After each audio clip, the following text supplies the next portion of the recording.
ठीक है बच्चों, देखिए इमेज देख रहे हैं आप लोग। सबसे पहले दो इमेज आई है, दो इमेज में क्रोनोलॉजी दी गई है ना। दोनों इमेज को देखेंगे। अच्छा, कुछ लोग बैच 1 में नहीं है, भेज रहे हैं आप लोगों को भी।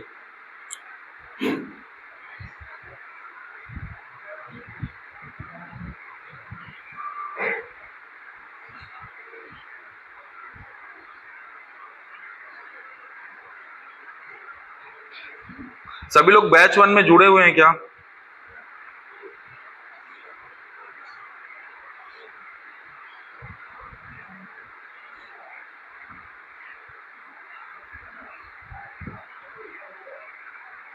आप किस बैच में ऐड हो? एसआई वाले बैच। तो अभी बैच 1 में मिल गया आपको?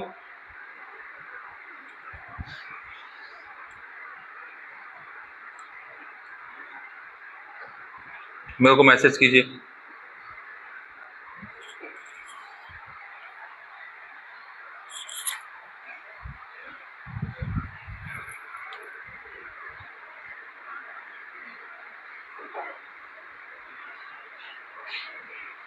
अच्छा, कितने बच्चों के पास नहीं पहुंचा है इमेज? सिर्फ एक है ना?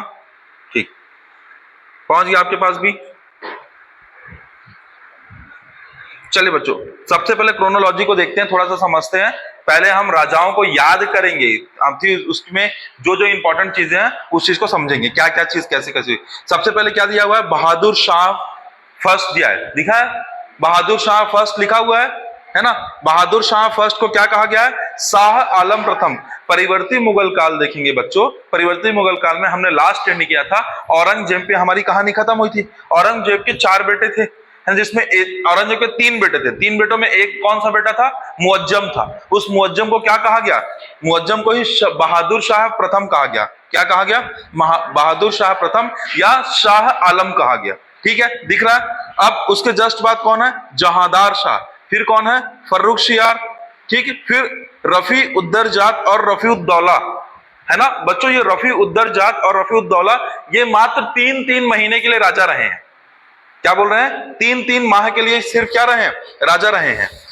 तो यानी मुख्य राजाओं में कौन हो गया? पहला बहादुर शाह प्रथम, दूसरा जहांदार शाह, तीसरा फर्रुखसियार, और 2 कैसे राजा हैं? गौड़ राजा हैं, 3-3 माह के लिए रहे हैं। उसके बाद अगले इमेज में देखोगे तो आपको मोहम्मद शाह दिख रहा होगा, उसको कायदे से मोहम्मद शाह रंगीला बोलते हैं। तो चौथा इंपॉर्टेंट राजा कौन सा हो गया? मोहम्मद शाह रंगीला। फिर अहमद शाह बहादुर, दिख रहा? अहमद शाह बहादुर के बाद आलमगीर द्वितीय, शाह आलम द्वितीय, अकबर शाह द्वितीय और बहादुर शाह द्वितीय, जिसको बहादुर शाह जफर कहा जाता है। ठीक है, चलिए सबसे पहले क्रोनोलॉजी याद कीजिए। पहला कौन सा बोलिए एक साथ सभी लोग? पहला कौन सा है? बहादुर शाह प्रथम। दूसरा जहांदार शाह। दूसरा कौन है? जहांदार शाह। तीसरा फर्रुखसियार। पहला बहादुर, पहला कौन सा है? बहादुर शाह। दूसरा, तीसरा, हाँ, चौथा, पांचवा, हाँ, रफी उद्दरजात और रफी उद्दौला। फिर छठवां कौन सा है? फर्रुखसियार, सॉरी मोहम्मद शाह रंगीला। छठवां कौन सा है? मोहम्मद शाह रंगीला। फिर अहमद शाह, अहमद शाह के बाद आलमगीर द्वितीय, आलमगीर द्वितीय के बाद शाह आलम द्वितीय, और शाह आलम द्वितीय के बाद अकबर शाह द्वितीय, अकबर शाह द्वितीय के बाद बहादुर शाह जफर या बहादुर शाह द्वितीय। याद हुआ? एक बार याद करो फिर वापस से लिखेंगे।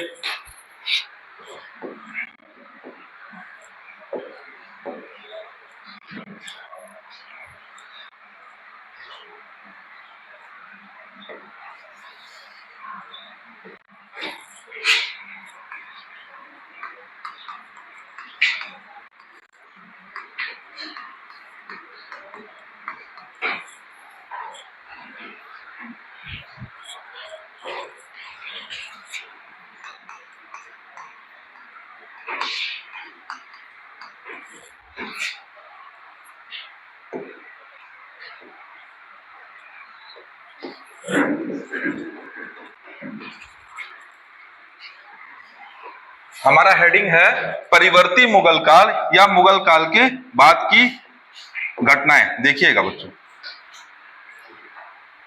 आज थोड़ा सा कॉम्बिनेशन बनाने में थोड़ा सा वो लगेगा, चीजें अपडेट हुई हैं। चलिए सबसे पहले हम राजाओं की सूची बनाएंगे, ध्यान दीजिएगा। राजाओं की सूची में अब मेरे साथ बोलते चलिएगा, मेरे साथ बोलते चलिएगा। सबसे पहले जो राजा होने वाले हैं वो कौन होने वाले हैं? बहादुर शाह। बहादुर शाह। बहादुर शाह कौन? प्रथम, जिसको क्या कहा गया है? शाह आलम कहा गया है। क्या कहा गया है बच्चों? शाह आलम। ठीक है, कब से कब तक है शाह आलम का शासनकाल? तो 1707 से 1707 से बच्चों 1712 इकाई, 1712 इकाई, पहली चीज। दूसरे शासन कौन है? तो दूसरे शासन जहांदार शाह। कौन है? जहांदार शाह। जहांदार शाह कहां से कब से होगा बच्चों? जहांदार शाह 1712 से 1719, यही है। चलो 1713 ले लो, एक एक एक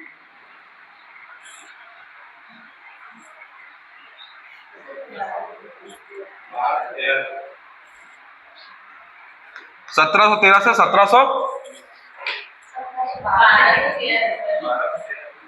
अच्छा 1712 से 1712 इकाई से अच्छा हाँ 1713 इकाई।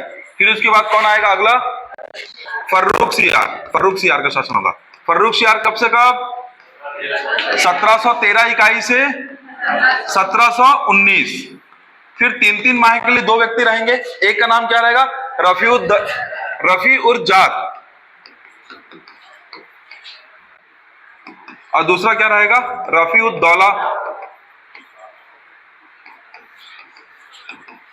ठीक है, रफी उद जात और रफी उद दौला। इसके बाद अगले महत्वपूर्ण शासक कौन रहेंगे? तो मोहम्मद शाह। मोहम्मद शाह, इसी को क्या कहा गया था? मोहम्मद शाह रंगीला। ये कब से कब रहेगा बच्चों? तो देखो बच्चों, सबसे लंबा जो शासन काल होने वाला है किसका होने वाला है? मोहम्मद शाह रंगीला का होने वाला है। ये कब से कब है? 1719 से 1748 तक। ठीक है बच्चों, जब आगे पढ़ेंगे तो इनका एक बेटा रहेगा, है ना, मोहम्मद शाह रंगीला का, जो क्या करेगा? जो अहमद शाह अब्दाली को हराएगा, करनाल के युद्ध में हराएगा। तो आगे हम पढ़ेंगे। ठीक है, अगला जो शासन है वो कौन सा है? अहमद शाह। 1748 से 1754 है क्या?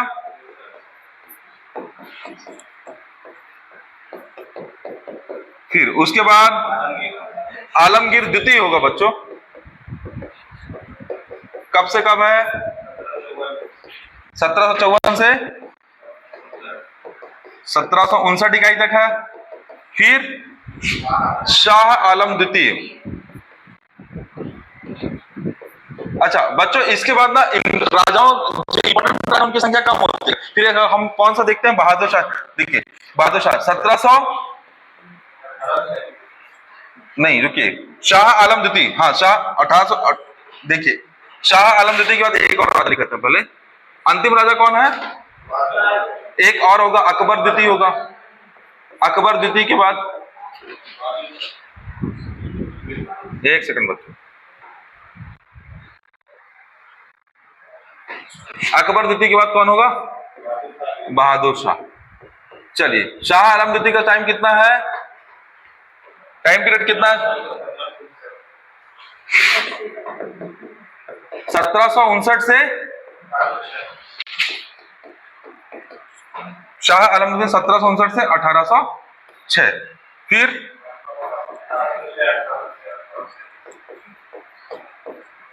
1857 58 तक दिया कि 57 होगा?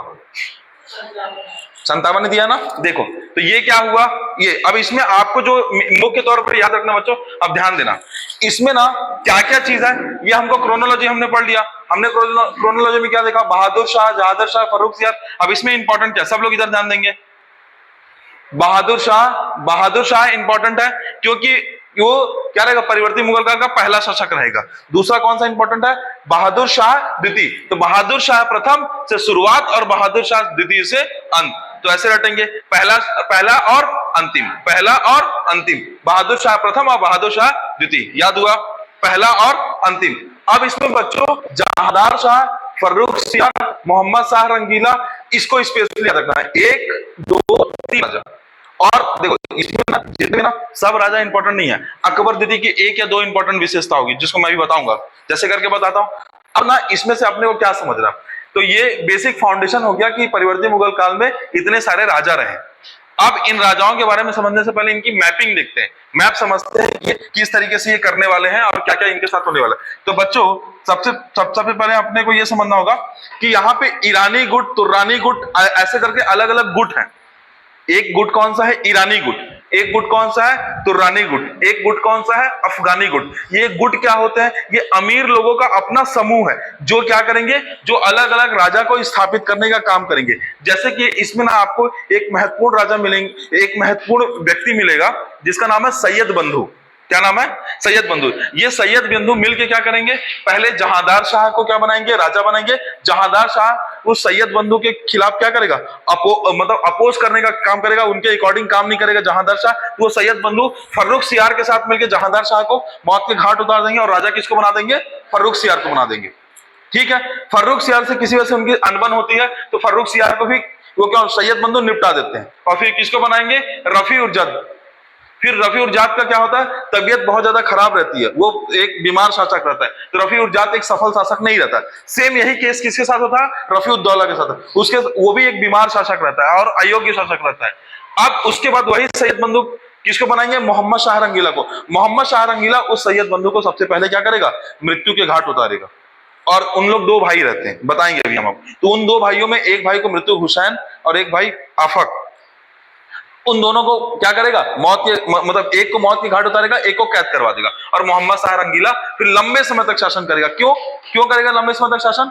क्योंकि उसने अपने अपोजिशन में अमीर व्यक्ति को क्या किया है? मरवा दिया, जो बार बार राजा को क्या कर रहे थे? अपदस्थ कर रहे थे। समझ आया क्या कहना चाह रहे हैं? तो इसलिए यहाँ पे 3 तरीके के गुट हैं बच्चों। एक को कहा जाता है ईरानी गुट, एक को कहा जाता है तुर्रानी गुट, एक को कहा जाता है अफगानी गुट। ये अलग अलग गुट हैं जिसमें अभी आप राजा जब पढ़ाऊंगा ना तो उनके वजीर बताऊंगा। ये वजीर हैं, इन्होंने जैसे निजाम उल मुल्क ने सैयद बंधु को मरवाने में स्पेशली भूमिका निभाई, किसके साथ? मोहम्मद शाह के साथ। तो निजाम उल मुल्क कौन है?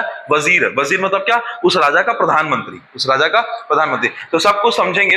अच्छा बच्चों, जब आप एक टाइम पीरियड देखेंगे, यहाँ पे एक टाइम पीरियड है 1806 से लेके 1837, अकबर द्वितीय दिख रहा है, अकबर द्वितीय। और एक टाइम पीरियड कौन सा दिख रहा है? बहादुर शाह जफर। तो जो भारत है ना, भारत का नक्शा पूरी तरीके से परिवर्तित हो जाएगा। कैसे परिवर्तित होगा, थोड़ा उसको समझते हैं। वो नक्शा को बना लेते हैं, वो नक्शा आपको काम करेगा। वो इस तरीके से बनेगा नक्शा, देखिए।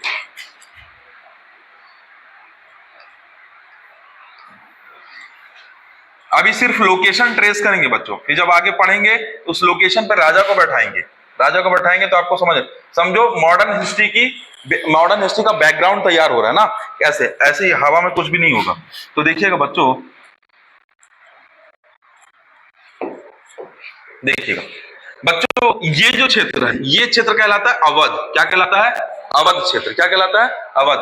ये कहलाता है जाट क्षेत्र। कौन सा क्षेत्र? जाट क्षेत्र। ये कहलाता है बंगाल का क्षेत्र। कौन सा क्षेत्र? बंगाल का क्षेत्र। समझते चलिएगा।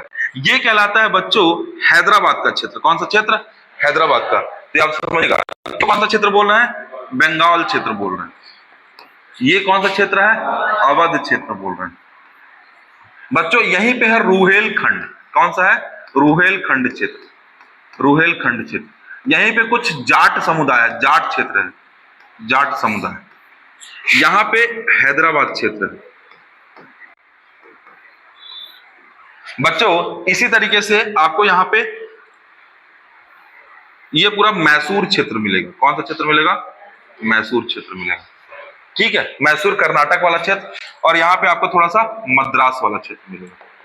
अब समझिएगा ये मैं क्यों बता रहा हूं। देखो होगा क्या बच्चों, जब ये अकबर द्वितीय का शासनकाल आएगा ना, तो बंगाल में जब राजा क्या कर रहा है, राजा खुद शासन नहीं कर रहा है, राजा अपने एक वजीर को या अपने एक सबसे कुशल सेनापति को साउथ में भेज दे रहा है कि तुम जाके शासन करो। वो क्या करेगा? वो ये बोलेगा कि मैं अब मुगल साम्राज्य का हिस्सा नहीं रखता, मेरा अब खुद का स्वतंत्र एक क्या है? शासन क्षेत्र है। जैसे बंगाल में काम करेगा तो बंगाल में मुर्शीद कुली खां करेगा। बंगाल का जो बंगाल प्रांत को जो स्वतंत्र करेगा मुगल से, कौन करेगा? मुर्शीद कुली खां। और मुर्शीद कुली खां क्या रहता है? वास्तव में राजा के कहने पे ही नीचे जाता है, लेकिन वो अपना स्वतंत्र क्या बना लेता है? स्वतंत्र अपना शासन बना लेता है। इसी तरीके से बच्चों आपको जो जाट राज्य दिख रहा है ना, वहां पे बदन सिंह नाम का एक राजा रहेगा या बदन सिंह नाम का एक व्यक्ति रहेगा, कुशल सेनापति रहेगा, जो स्वतंत्र शासन बना लेगा। उसी तरीके से आपको हैदराबाद रियासत में चिनकिलिच खां जिसको सआदत खां बोलते हैं, सआदत खां अपना एक अलग शासन बना लेगा। इसी तरीके अवध भी अपना एक अलग शासन बना लेगा। तो सब कुछ को समझेंगे। अभी मैंने सिर्फ क्या बताई है, लोकेशन बताई। लोकेशन के बाद हम आगे क्या पढ़ेंगे, हम जब उस टाइम पीरियड आएगा, उस टाइम पीरियड में उस व्यक्ति का नाम पढ़ेंगे कि कौन सा है। तो इतना आप लोकेशन याद रखिएगा। तो चलिए अब हम स्टार्ट कहां से, ये हमारे राजाओं की क्रोनोलॉजी हो गई। कहां से स्टार्ट करते हैं, बहादुर शाह प्रथम से अब चीजें आगे स्टार्ट करते हैं।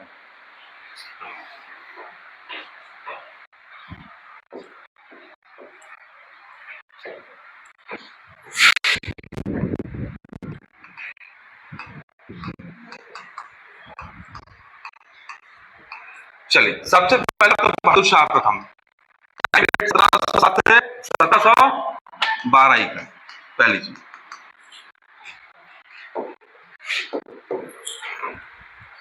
इसके संदर्भ में 4-5 महत्वपूर्ण बातें। सबसे पहले बच्चों, जो देखो औरंगजेब के बच्चों 3 पुत्र थे, जिसमें एक पुत्र का नाम क्या था, मुअज्जम। तो एक क्वेश्चन पूछता है इसका मूल नाम। तो सबसे पहले तो मूल नाम क्या हुआ बच्चों, मुअज्जम। बच्चों ये एक ऐसा राजा था जो शाह बेखबर के नाम से जाना जाता था। तो दूसरा कीवर्ड इसका याद रखना है, इसे क्या कहा गया, शाह ए बेखबर। जो इंपॉर्टेंट है बस वही बताएंगे बच्चों, बाकी जो कंडीशन, इसको क्या कहा गया, शाह बेखबर कहा गया, या इसी को शाह आलम प्रथम बोलते हैं। इसे क्या कहा गया, शाह बेखबर या शाह आलम प्रथम। 2 कीवर्ड्स हुए, 2 कीवर्ड्स याद रखना है। तीसरा बच्चों, इसने क्या किया, इसने अपने जो भी सेनापति थे उनको जागीरें बांटने का काम किया। जागीर क्या होता है बच्चों, जागीर मैंने बताया क्या होता है, रुखसार बताओ, जागीर क्या होता है, जागीर क्या होता है, मुद्रा नहीं, संपत्ति होता है लेकिन मुद्रा नहीं होता है। हाँ जमीन, हाँ कैसे, जब हम सेनापति रखते हैं और उनको हम वेतन नहीं दे पाते हैं तो उनको क्या देते हैं, एक भूमि क्षेत्र दे देते हैं। उस भूमि क्षेत्र पे वो लगान की तरह पैसा वसूल करता है, या उस भूमि क्षेत्र के बेसिस पे वो अपने लिए क्या करता है, वेतन के रूप में लेता है। वो क्या कहलाता है, जागीर कहलाता है। तो बहादुर शाह प्रथम ने क्या किया, मुद्रा नहीं दिया, उसने क्या किया, जागीरें बांटी। तो उसने क्या किया, जितने भी उसके सैनिक थे तो उस सेनापतियों को क्या किया, उसने जागीरें बांटी, या अमीरों को क्या किया, उसने जागीरें बांटी। अब जागीरें बांटेंगे तो क्या होगा, कहीं ना कहीं बच्चों जो भूमि थी वो किस में बढ़ गई, अमीरों में बंटने लगी। किस में बढ़ गई, अमीरों में बंटने लगी। जितने क्षेत्रों को औरंगजेब, शाहजहां और अकबर ने युद्ध करके जीता था, वो सब क्षेत्र धीरे धीरे स्वतंत्र होना चालू होंगे। मेवाड़ के राजा का नाम है जय सिंह और मारवाड़ के राजा का नाम है अजीत सिंह। ये दोनों वापस से उस क्षेत्र को अपने ले लेंगे। तो एक क्षेत्र है बच्चों मेवाड़ और दूसरा क्षेत्र है मारवाड़। ठीक है, एक जो क्षेत्र होगा, जो क्षेत्र को जय सिंह और एक क्षेत्र को अजीत सिंह।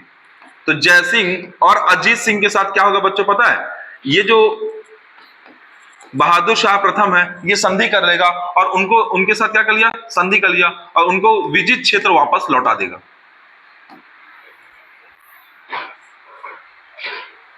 किसको, मेवाड़ और मारवाड़। और मेवाड़ और मारवाड़ कहां है बच्चों, तो मेवाड़ और मारवाड़ कहां है, राजस्थान में, इस क्षेत्र में। हमने कितने 8 से 10 राजस्थान के क्षेत्र देखे हैं, जिसमें एक क्षेत्र कौन सा है, रणथंभौर, एक क्षेत्र कौन सा है, मेवाड़, एक मारवाड़, एक चित्तौड़गढ़, आमेर। पढ़ा है ना हमने। अकबर के टाइम में हमने 6 युद्ध पढ़े थे। किसके टाइम में, राजस्थान के क्षेत्र को विजित करने के। 1560 से 70 के बीच अकबर ने कहा युद्ध करा, राजस्थान क्षेत्र में 6 युद्ध लड़े। 1570 से 80 में कहा करा उसने युद्ध, तो 2 जगह युद्ध किया उसने। एक तो गुजरात जीता, बंगाल जीता, और एक कहां जीता, तो उत्तर पश्चिम में 1578 से लेकर 1585 के बीच रहा। बताया तो था क्रोनोलॉजी कैसे, अकबर के विजय अभियान, तो पहले इधर, फिर इधर होने के बाद क्या हुआ, फिर वो जीतेगा ये वाला क्षेत्र, कॉर्नर के क्षेत्र जीतेगा। फिर मैंने उत्तर पश्चिम का क्षेत्र बताया था, फिर मैंने आपको दक्षिण भारत में बताया था। तो तुक्का मारने का तरीका बता दो ना, जब प्रश्न आएगा तो अगर दक्षिण भारत के राज्यों में अकबर का कहीं भी युद्ध पूछा और आपको नहीं पता है तो भी आपका गेस सही कैसे बैठेगा, क्योंकि दक्षिण भारत में उसने युद्ध करना ही कब से चालू किया, 1590 के बाद से चालू किया। समझ रहा मेरा कहने का मतलब, इसलिए हम आपको लोकेशन बताते हैं, ठीक है। तो बहादुर शाह प्रथम की बात कर रहे थे, तो बहादुर शाह प्रथम ने मेवाड़ और मारवाड़ के क्षेत्र में जो भी राजा थे उनके साथ उसने क्या कर लिया, संधि कर लिया। इसी तरीके से बुंदेलखंड क्षेत्र कहां है बच्चों, तो ध्यान दीजिएगा, बुंदेलखंड ये है बच्चों, बुंदेलखंड मैंने आपको बताया था, अगर ये मध्य प्रदेश है, देख लीजिएगा इसको क्योंकि ये काम आएगा, ये मध्य प्रदेश क्षेत्र है, तो ये बच्चों बुंदेलखंड क्षेत्र कहलाता है। क्या कहलाता है, बुंदेलखंड। ये कौन सा क्षेत्र कहलाता है, बघेलखंड क्षेत्र कहलाता है। ध्यान से सुनिएगा, ये कौन सा क्षेत्र कहलाता है, मालवा क्षेत्र कहलाता है। कौन सा क्षेत्र कहलाता है, मालवा। ये है बुंदेलखंड, ये है बघेलखंड, ये है मालवा। बच्चों ये कहलाता है खानदेश। क्या कहलाता है, खानदेश का क्षेत्र। मैंने बताया था खानदेश, अहमदनगर अभी पढ़े थे हमने, फिर हमने बीजापुर देखा था, बीजापुर के बाद क्या देखा था, बीदर देखा था, बीदर के बाद क्या देखा, गुलबर्गा देखा था, गुलबर्गा के बाद क्या देखा था आपका, गोलकुंडा। बहमनी साम्राज्य तो पढ़ा जस्ट पहला टॉपिक, इसके पहले बहमनी साम्राज्य, फिर नीचे कौन सा साम्राज्य देखा था, विजयनगर साम्राज्य। तो बच्चों याद रखना, वो बुंदेलखंड के शासक छत्रसाल, बुंदेलखंड के शासक, तो बुंदेलखंड क्षेत्र छत्रसाल के साथ संधि कर ली। अब देखो हो क्या रहा है, हो ये रहा है कि जो मुगल साम्राज्य मजबूत हुआ था, धीरे धीरे छोटे छोटे हिस्सों में क्या कर रहा है, टूटना चालू हो जा रहा है। इसी तरीके से बच्चों एक साहू जी हैं, अब ये साहू जी का कहां आएगा, तो इसके बाद अगला चैप्टर हम पढ़ने वाले हैं मराठाओं का उदय। तो मराठाओं में साहू जी को क्या करता है, वो मनसबदार बना लेता है। क्या बना लेता है, मनसबदार बना। और मनसबदार कौन होता है, बताओ अभिनव, बताओ मनसबदार कौन होता है, मनीषा बताओ मनसबदार कौन होता है। बहुत सारा चीज बताओ, बोल ही नहीं सकते कि नहीं बता। मनसबदार पे मेंस का क्वेश्चन लिखा है आपको 6-7 पॉइंट के साथ, बताओ मनसबदार कौन होते हैं। रोहित बताओ मनसबदार कौन होते हैं।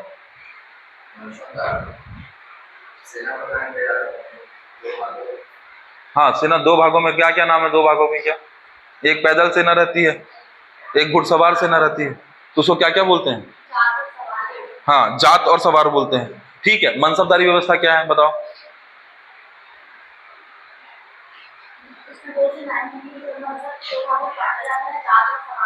मनसब का मीनिंग क्या होता है पहले ये बताओ,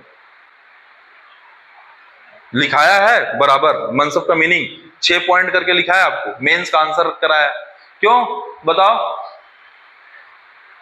मनसबदारी व्यवस्था क्या है, अकबर के शासनकाल में मनसबदारी व्यवस्था पढ़ाई है कंप्लीट। अकबर के मनसबदारी व्यवस्था की शुरुआत कब हुई बताओ, मानसी, कविता, मुस्कान, 1675 में। अकबर तो था ही नहीं उसमें, मृत्यु को प्राप्त कर चुका था। क्या 1557, वाह, ऐसे नहीं पढ़ना पड़ेगा भाई। मनसबदार किसे कहते हैं, अकबर के मनसबदारी व्यवस्था पे संक्षिप्त टिप्पणी करें, 3 पॉइंट बताएं मेरे को। 2 नंबर का प्रश्न, चलो बताओ, मेंस में 2 नंबर का प्रश्न है, अकबर की मनसबदारी व्यवस्था पे संक्षिप्त टिप्पणी करें 30 शब्दों में।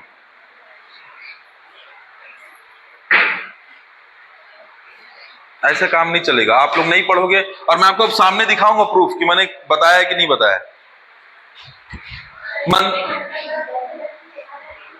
नहीं, मनसबदार का मतलब क्या होता है, कौन सी भाषा का शब्द है, इसका क्या अर्थ होता है, अरबी भाषा का शब्द है, क्या होता है इसका अर्थ, प्रतिष्ठा, क्या, प्रतिष्ठित व्यक्ति या प्रतिष्ठा। हाँ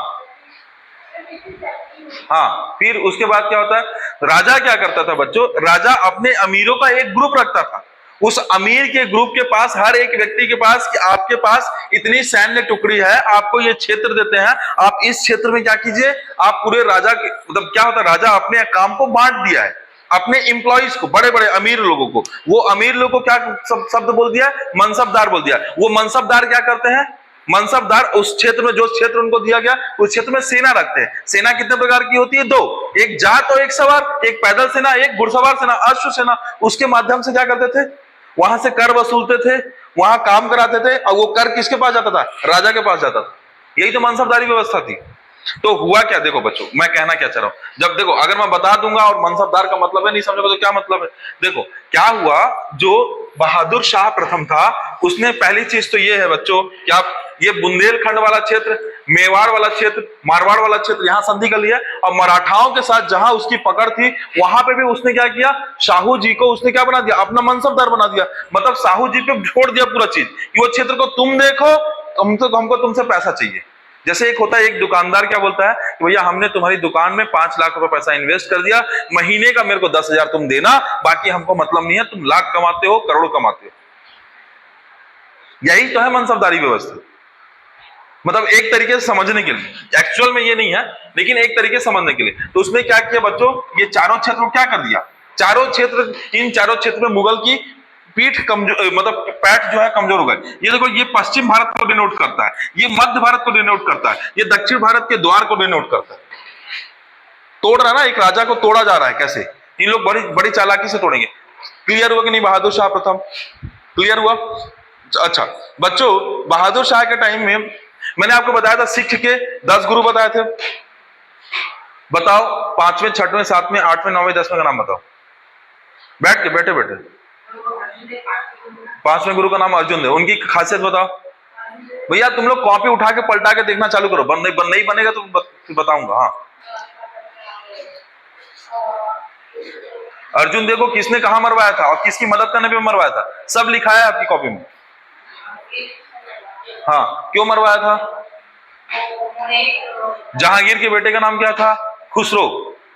खुसरो किसके विरुद्ध विद्रोह किया था? जहांगीर के विरुद्ध। खुसरो की मदद किसने की थी? अर्जुन देव ने। जहांगीर ने किसको मरवाया था? अर्जुन देव को। कारण पता होना चाहिए, कारण के साथ। और अगले देवता, अगले मतलब गुरु। हाँ, फिर हाँ हाँ हाँ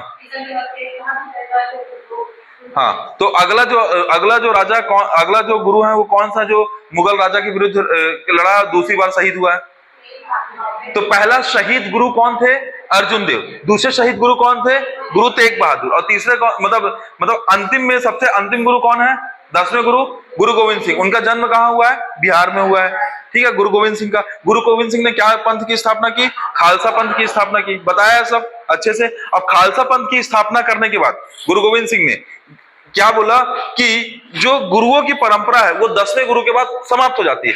गुरु गोविंद सिंह का एक बहुत अच्छा व्यक्ति था जिसका नाम था बंदा बहादुर, जिसने सिख धर्म को आगे प्रचारित किया।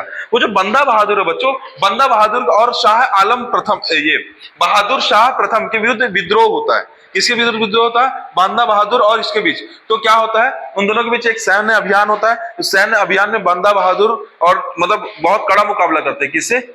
बहादुर शाह के साथ। और एक पर्टिकुलर क्षेत्र को बंदा बहादुर जीतने में सफल हो जाता है और वहां वो सिख धर्म को प्रचारित करता है। तो क्या होता है, वो उसका अंतिम विद्रोह रहता है। तो ये प्रश्न ये पूछता है कि बंदा बहादुर के विरुद्ध किसने विद्रोह किया था? तो बंदा बहादुर के विरुद्ध याद रखिएगा, ये बहादुर शाह प्रथम के विरुद्ध किसने विद्रोह किया था? तो बंदा बहादुर थे जिन्होंने किसके विरुद्ध विद्रोह किया था? बहादुर शाह के विरुद्ध। बच्चों इस विद्रोह के बाद ना बहादुर शाह की मृत्यु हो जाती है। बहादुर शाह की क्या हो जाती है? मृत्यु हो जाती है। क्लियर हुआ कि नहीं हुआ?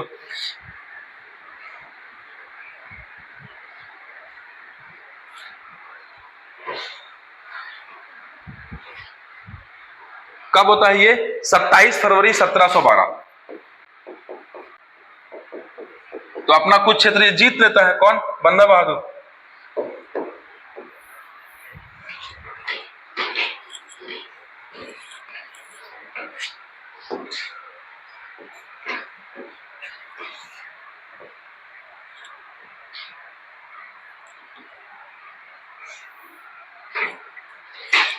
ठीक है, अगले व्यक्ति का नाम क्या है? बहादुर शाह।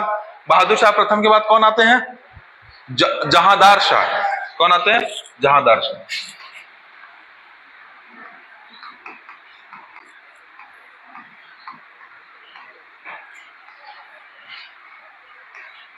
जहांदार शाह का 1712 से 1700 13।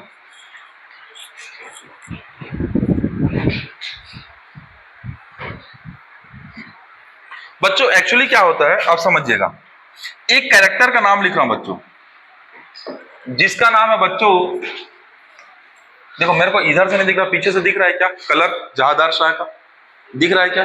थोड़ा सा डार्क हो गया है, ठीक है। कलर कॉम्बिनेशन मैं हमेशा मेंटेन करता हूं ताकि मतलब वो बाद में आपको आकर्षक लगे पढ़ने में। जहादार शाह की बात कर रहा हूं। जहादार शाह एक व्यक्ति है बच्चों, जुल्फिकार शाह। क्या नाम है? जुल्फिकार खां बोल दो। जुल्फिकार खां नाम का एक व्यक्ति है जो मदद करता है किसकी? जहादार शाह की, किसमें? राजा बनने में। और ये जुल्फिकार खां कौन है? तो जुल्फिकार खां एक अमीर घराने का एक व्यक्ति है, एक अमीर गुट का आदमी है जो किसकी मदद करता है? जहादार शाह की मदद करता है क्या बनने में? राजा बनने में। तो अब बहादुर शाह प्रथम के बाद राजा कौन बना है?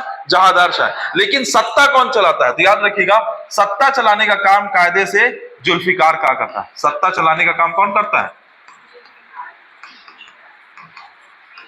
अब देखो कहीं ना कहीं जो फर्रुख सियार रहते हैं उनको ये चीज बहुत बुरी लगती है। फर्रुख सियार कौन? ये फर्रुख सियार रहते हैं। फर्रुख सियार को बुरी लगती है तो फर्रुख सियार एक व्यक्ति खोजता है जो जुल्फिकार खां की तरह दूसरा व्यक्ति मिल जाए। तो फर्रुख सियार को एक व्यक्ति मिलते हैं जिसका नाम क्या है? सैयद बंधु। क्या नाम है? सैयद बंधु। सैयद बंधु जो रहता है वो क्या करता है बच्चों? वो किंग मेकर कहलाते हैं। सैयद बंधु को क्या कहा जाता है? वो किंग मेकर कहलाते हैं। एक का नाम रहता है अब्दुल्ला खां और दूसरे का नाम रहता है हुसैन खां। सैयद बंधु दो भाई हैं। दोनों कहां पे हैं? कहां रहते हैं स्पेशली? तो हैदराबाद के क्षेत्र के आसपास रहते हैं। वो क्या होता है? अब्दुल्ला खां और हुसैन खां के साथ मिलकर फर्रुख सियार किसको मौत के घाट उतारता है? जहादर शाह को। और फिर कौन राजा बनता है?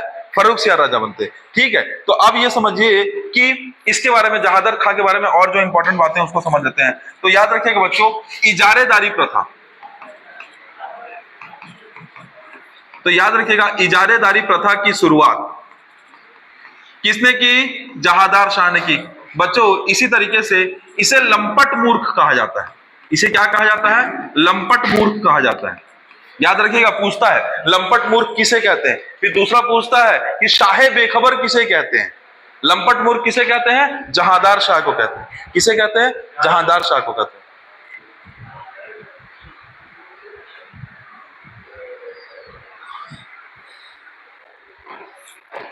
बच्चों इसका एक प्रेम प्रसंग रहता है किसके साथ? लाल कुंवर नाम की प्रेमिका रहती है। एक याद रखिएगा, एक प्रेमिका रहती है लाल कुंवर। ये लाल कुंवर और इधर से कौन? जुल्फिकार खां। इन दोनों का प्रभाव मुगल साम्राज्य पे ज्यादा पड़ता है किसकी तुलना में? खुद के जहादार की तुलना में। यानी कि लाल कुंवर और जुल्फिकार खां क्या करते हैं? जहादार शाह के शासनकाल में इंटरवेंशन का काम करते हैं।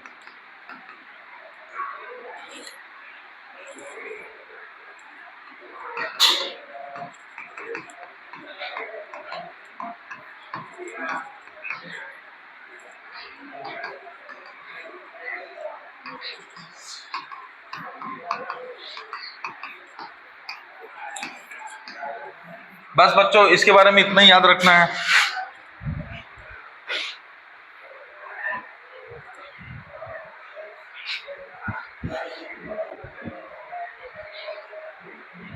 अगले जो राजा रहने वाले हैं उसका नाम है फर्रुख सियार।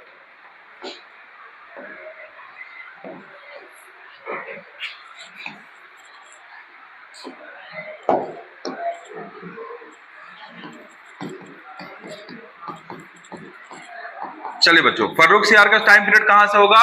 तो याद रखिएगा, फर्रुख सियार इंपॉर्टेंट राजा रहेगा। उसका रीजन है क्योंकि इसी के फर्रुख सियार के शासनकाल में ही कौन आएंगे? अंग्रेज के क्या आएंगे? व्यापारी आएंगे। एक का नाम क्या है? सबसे पहले अंग्रेज कौन सा व्यापारी आया था? किसके काल में आया था? बताया मैंने, 1700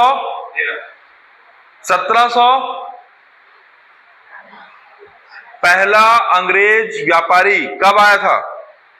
कैसे कर रहे हो यार? सब लिखा है, 1712 नहीं है यार। पलटाओ पन्ना, पढ़ना नहीं बताऊंगा, पलटाओ पन्ना। क्यों नहीं पढ़ते? सब तो लिखा हूं यार। हाँ तो देखो, बताओ, नाम बताओ। ऐसे थोड़ी, बहुत पहले आया था यार।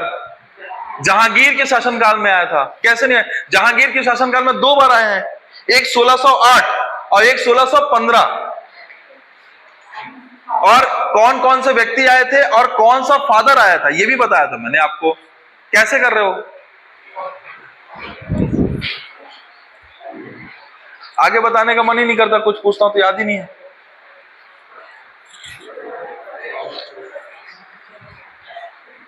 हाँ हाँ, क्या है? William Hawkins. और दूसरा क्या है? Thomas Roe. Thomas Roe. 2 व्यक्ति हैं। एक कौन सा है? 1608 में कौन है? हाँ, पहले कौन आया? विलियम हॉकिंस आए हैं। और फिर कौन आया? 1615 में कौन आया? और कौन वो किसको लेके आया? तुम लोगों को पता है कि नहीं पता है? लिखाया है नोट्स में, एडवर्ड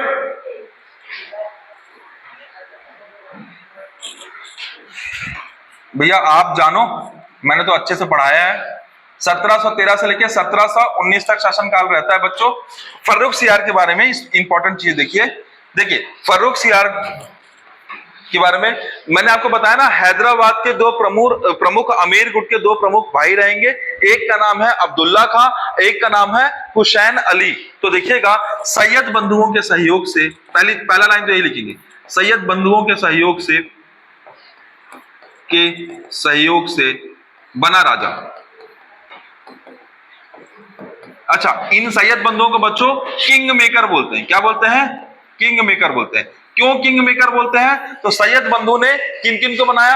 एक तो फर्रुख सियार को राजा बनाया, दूसरा रफी उर जात को बनाया, तीसरा रफी उद दौला को बनाया, चौथा मोहम्मद शाह रंगीला को बनाया, और पांचवा ये खुद।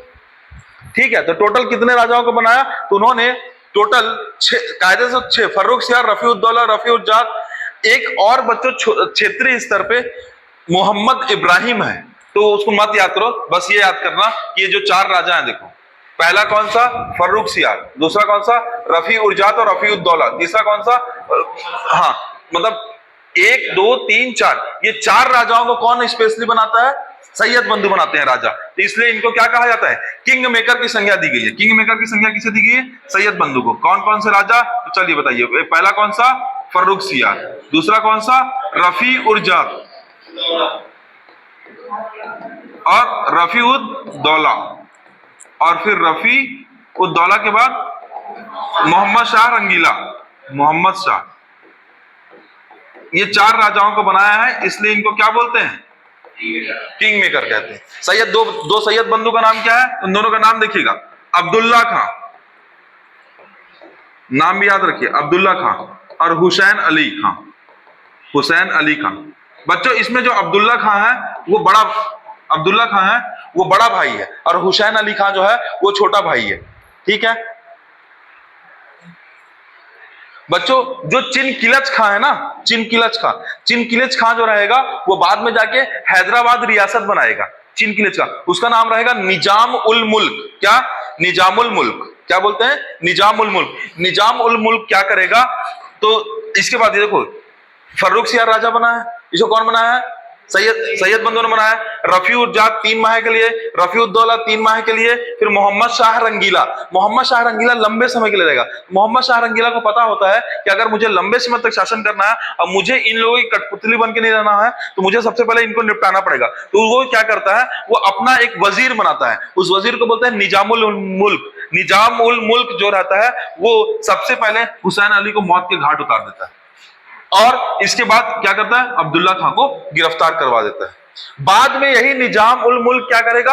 अलग से हैदराबाद रियासत बनाएगा। कौन? जो अमीर वजीर है, हैदराबाद रियासत, ये देखो मैंने बताया ना, अलग से बनाएगा हैदराबाद रियासत, स्वतंत्र राज्य बनाएगा। पूछता है कि भारत में स्वतंत्र राज्यों का उदय ऐसे ही नहीं हो गया, जब परिवर्ती मुगल काल कमजोर होते जाएंगे तो उधर क्या होते जाएगा? नए स्वतंत्र राज्यों का उदय होते जाएगा। अब बच्चों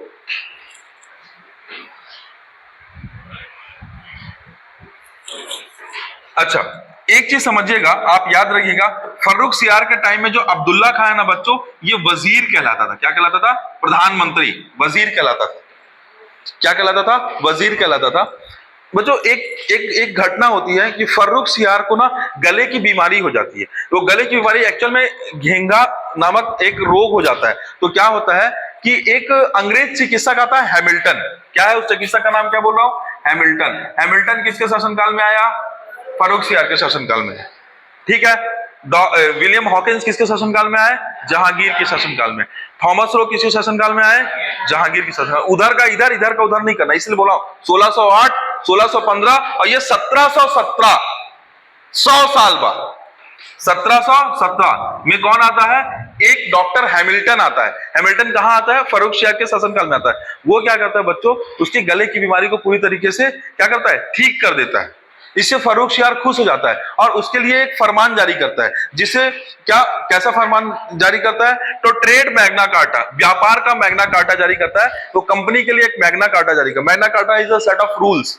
क्या करता है कि आप बंगाल क्षेत्र में स्वतंत्र व्यापार कर सकते हो, आपके ऊपर टैक्स नहीं लगेगा, क्योंकि आपने मेरे क्या गले का प्रॉपर इलाज किया। ऐसा कौन बोलता है, फर्रुखसियार। यानी कि आप इससे याद रखेंगे कि फर्रुखसियार के शासनकाल में अंग्रेजों को बंगाल में मुक्त व्यापार की क्या मिली, अनुमति मिली। समझ में आया कि नहीं। और इस दौरान उनको तकरीबन तकरीबन 120 गुना फायदा हुआ। कितना फायदा हुआ, 120 गुना फायदा हुआ। किसको, अंग्रेजों को। इसलिए अंग्रेजों ने किसको, मुगलों को फिर पकड़ना चालू किया। तो यहां पे याद रखिएगा कि हैमिल्टन को फरमान जारी किया एवं कंपनी के लिए मुक्त व्यापार की अनुमति बंगाल में, मुक्त व्यापार, याद रहेगा।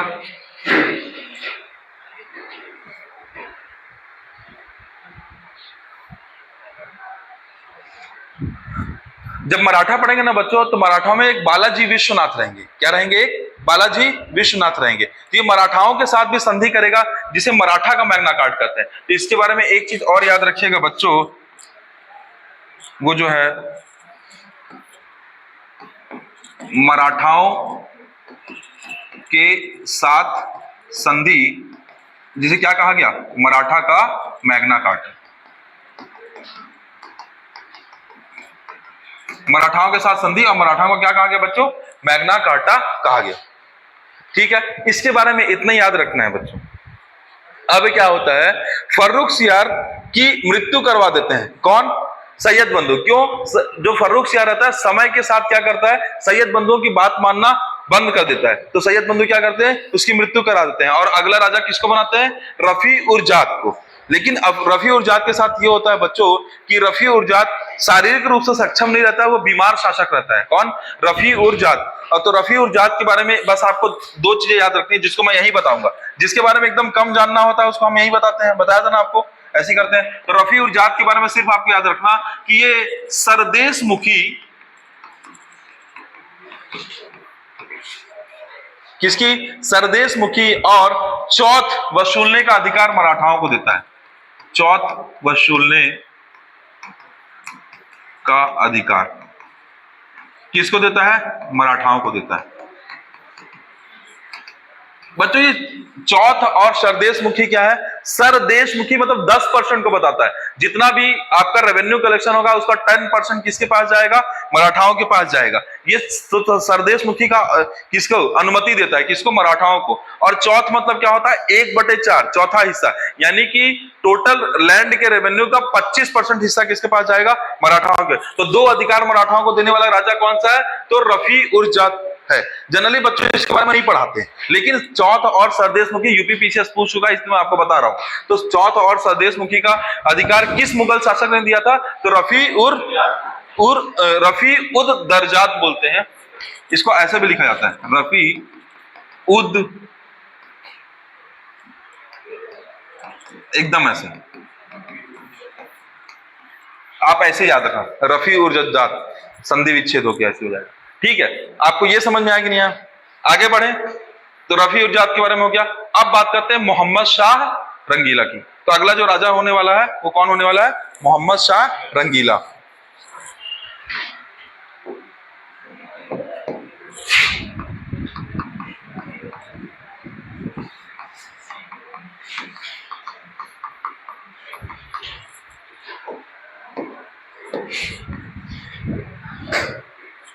मोहम्मद शाह रंगीला के बारे में बच्चों सबसे पहली बात तो इसका टाइम पीरियड क्या है? 1719 से लेके 1748 तक। तो ऐसे यहां पे परिवर्ती मुगल काल में 29 वर्षों का सबसे लंबा शासन क्या है बच्चों? परिवर्ती मुगल काल में सबसे लंबा शासन। ठीक है, इसने सैयद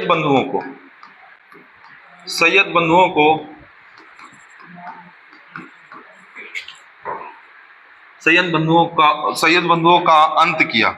इसने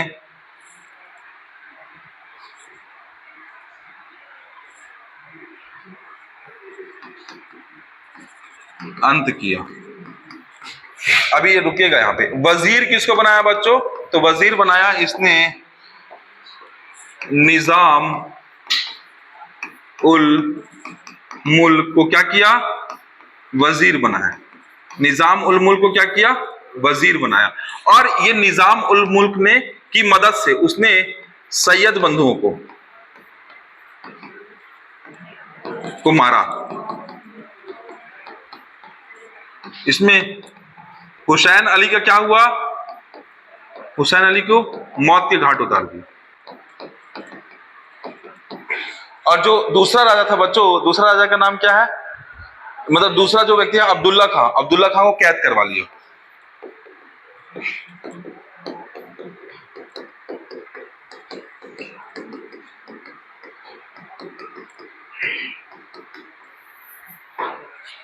ये किसके टाइम की घटना है? मोहम्मद शाह रंगीला।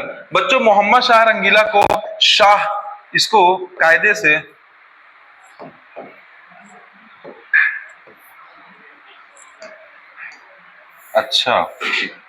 इसको बच्चों कायदे से रोशन अख्तर बोलते हैं। क्या बोलते थे? रोशन अख्तर। रोशन अख्तर बोला गया। उससे ज्यादा इसे रंगीला कहा गया। शराबी था ये व्यक्ति, इसलिए इसको रंगीला कहा गया। ठीक है, इसका नाम क्या है? रोशन अख्तर। इसको क्या कहा गया? मोहम्मद शाह रंगीला। इसने क्या किया? परिवर्ती मुगल काल का सबसे लंबा शासन पीरियड। कितने वर्षों का?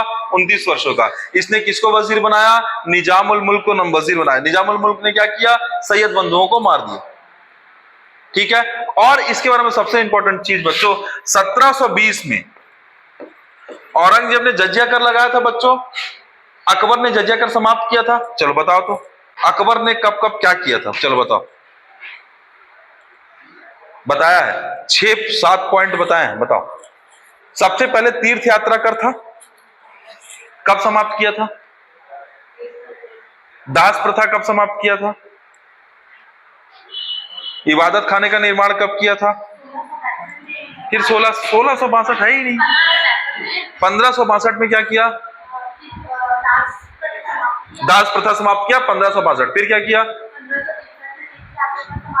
हाँ, फिर 1564 में जजिया का समाप्त किया। फिर 1575 में इबादत खाना। 1582 में दीने इलाही।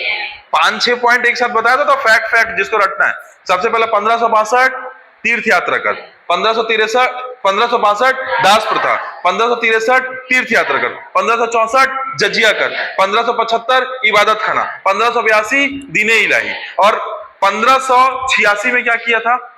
आईने दहशाला। ठीक है, याद रहेगा, याद रखना पड़ेगा। देखो भाई गलती तो याद रखना, 1720 में इसने बच्चों वापस से औरंगजेब ने जजिया कर स्टार्ट कर दिया था। तो 1720 में इसने जजिया कर पूर्णतः समाप्त कर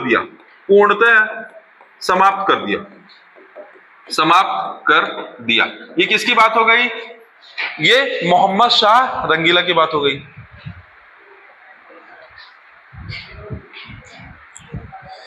अब इसी के टाइम पीरियड की बात आएगी। देखो बच्चों, मोहम्मद शाह रंगीला के टाइम पीरियड में ही एक अच्छी घटना होगी। वो घटना क्या है तो देखिएगा।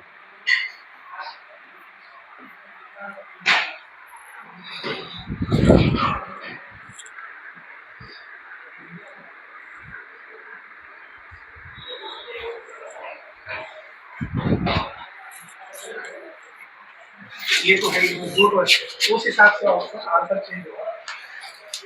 तो होगा ही। अब ये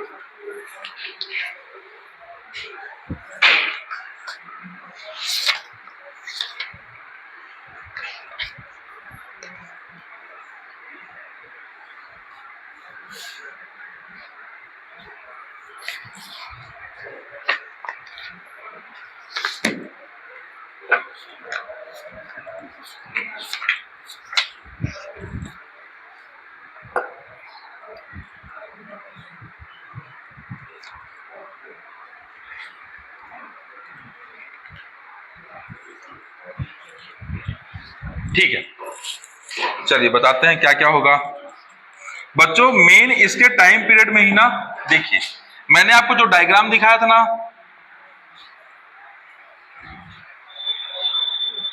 इसी का टाइम पीरियड होगा जब सबसे पहले बंगाल 1717 में चालू हो जाएगा आजादी के लिए, कि मतलब हम स्वतंत्र शासक, मतलब स्वतंत्र सत्ता के रूप में निकले। तो ये इसका टाइम पीरियड क्या होगा, कब से चालू हो रहा है, 1719 से। लेकिन पृष्ठभूमि तैयार होगी कब, 1717 से। तो 1717 से बंगाल प्रयास करेगा, उसके बाद से धीरे धीरे धीरे धीरे धीरे पूरा अलग हो जाएगा। और इसके शासन काल में क्या होगा, बंगाल एक स्वतंत्र क्या बना लेगा, अपनी सत्ता बना लेगा। हैदराबाद बच्चों 1724 के आसपास, कब, 1724 के आसपास। इसी तरीके से अवध की बात करेंगे बच्चों, तो ये भी 1724 के आसपास, ठीक है। रुहेलखंड और अगर जाट समुदाय, ये लगभग एक ही समुदाय जो उत्तर प्रदेश के ऊपरी हिस्से में और मध्य हिस्से में फैला हुआ है। तो ये भी क्या होगा बच्चों, 1730 के आसपास एक स्वतंत्र राज्य बनाएगा, ठीक है। मैसूर जो है, जिसमें आप हैदर अली और टीपू सुल्तान पढ़ोगे, जब आप आगे पढ़ोगे ना बच्चों, तो मैंने आपको बताया था ना, मैं आपको पढ़ाऊंगा तो कैसे पढ़ाऊंगा, ऑर्डर करके बताऊंगा। क्या बताऊंगा, सबसे पहले बंगाल में एक युद्ध बताऊंगा, प्लासी का युद्ध, फिर बताऊंगा बंगाल में एक युद्ध, बक्सर का युद्ध, फिर नीचे आओगे तो कर्नाटक के 3 युद्ध बताऊंगा, और नीचे आओगे तो मैसूर के 4 युद्ध बताऊंगे, इधर जाओगे तो मराठाओं के 3 युद्ध, ऊपर जाओगे तो सिखों के 3 युद्ध, फिर अफगानों के 2 युद्ध बताएंगे, फिर उसके बाद आगे जाओगे तो आंग्ल नेपाल युद्ध, फिर आगे जाओगे तो आंग्ल भूटान, फिर उसके बाद आगे जाओगे तो आंग्ल बर्मा युद्ध। और नॉर्थ ईस्ट को कैसे कवर करेंगे, तो धर्म का स्थानांतरण करके अंग्रेज भारत को पहले चारों साइड से घेरेंगे, वो घेरने का तरीका मैं बताऊंगा। तो बच्चों ये जो अंग्रेज अलग अलग राज्यों के साथ लड़ रहे हैं, तो हवा में तो लड़ नहीं रहे, तो ये पहले राज्य क्या हुए, नवीन स्वायत्त राज्य कहलाते हैं। ये कैसे राज्य कहलाते हैं, नवीन स्वायत्त। जब मैं राज्य पढ़ाऊंगा ना, तो 3 तरीके से राज्य बटेंगे, एक नवीन स्वायत्त राज्य रहेगा, एक मुगल आधिपत्य राज्य रहेगा, एक ब्रिटिश आधिपत्य राज्य रहेगा। तो कैसे रहेगा वो बताएंगे। तो मैं आपको ये कहना चाह रहा हूं कि इसके टाइम पीरियड में एक बंगाल स्वतंत्र राज्य बना, एक हैदराबाद स्वतंत्र राज्य बना। जब इसका टाइम पीरियड खत्म हो जाएगा, इसके बेटे का टाइम पीरियड आएगा, तब धीरे से मैसूर बनेगा। मैसूर 1755 1756 के आसपास बनेगा। जब उसके बाद आप हैदर अली, तो 2 युद्ध, कर्नाटक मैसूर के 2 युद्ध में हैदर अली भूमिका निभाएगा, और मैसूर के अंतिम 2 युद्ध में 4 युद्ध होंगे अंग्रेजों के साथ, तो कौन भूमिका निभाएगा, टीपू सुल्तान। तो धीरे से मैसूर भी क्या बनेगा, एक स्वतंत्र राज्य बनेगा। और उसी तरीके से क्या बनेगा, कर्नाटक के दौरान और मैसूर के युद्ध के दौरान एक और क्षेत्र रहेगा, जिस क्षेत्र क्या बनेंगे, मद्रास। तो ये पूरे क्षेत्र रहेंगे जो स्वतंत्र राज्य बनेंगे। किससे स्वतंत्र होंगे, मुगलों से स्वतंत्र होंगे। मुगल से क्यों स्वतंत्र हो जा रहे हैं, क्योंकि मुगल के जो आधिपत्य है वो कमजोर हो जाते आ रहा है। तो मैं आपको कहना ये चाह रहा था बच्चों कि इसके टाइम पीरियड में एक क्षेत्र जो है वो अवध, एक क्षेत्र जो है वो रुहेलखंड, एक क्षेत्र जो है वो जाट क्षेत्र, ठीक है, एक क्षेत्र जो है वो बंगाल क्षेत्र, एक क्षेत्र जो है वो मैसूर क्षेत्र, और एक क्षेत्र जो है वो हैदराबाद क्षेत्र।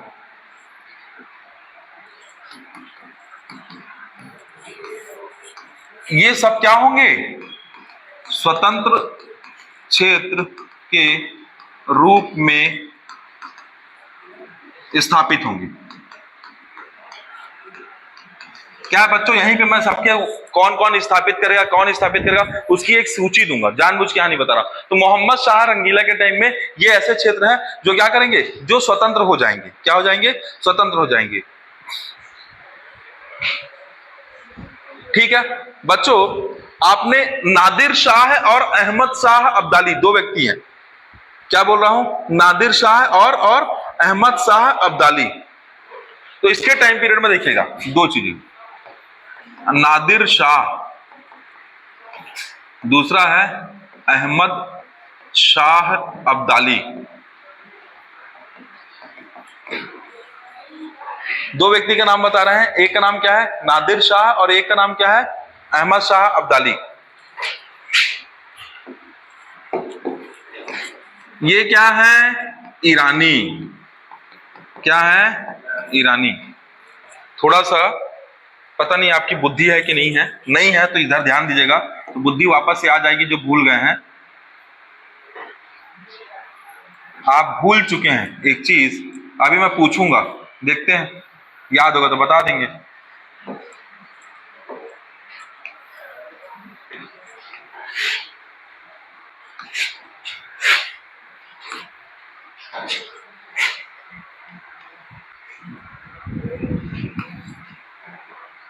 इस तरीके से कुछ रहा है भारत, है ना, रहा है।